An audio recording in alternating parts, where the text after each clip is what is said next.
Welcome to the Apley Back Scratch Test. This test is a simple and effective way to test a person's shoulder mobility, flexibility, and range of motion, specifically looking at the rotator cuff muscles. So the first thing you're going to want to do is have your subject stand in a neutral position with their feet shoulder width apart. Then the first position is flexing the shoulder all the way.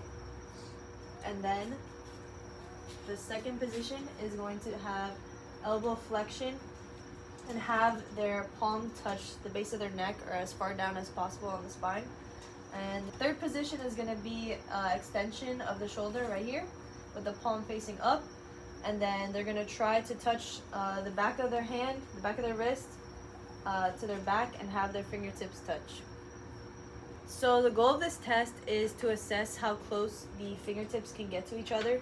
There's two ways to do this. You can either assess it by measuring the distance between the fingertips. So in this case, her fingertips are touching, which is good, which is what we want. But in some cases, people won't be able to reach all the way and they'll have limited mobility or range of motion and they'll only be here.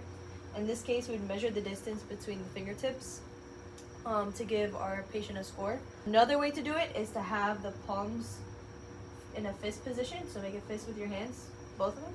Perfect. And then we'd measure the distance between the knuckles right here to give the patient a score. So to measure the distance between the fists, you would just place your tape measure right here on the base of the knuckle and measure it from here. And so in this case, it would be 6 inches.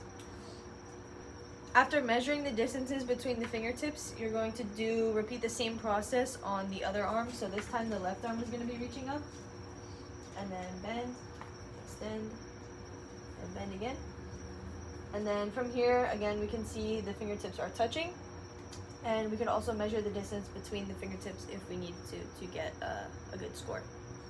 This is an example of how to record the distance between the two fingertips. So you would just place the tape measure at the base of each fingertip and record the distance.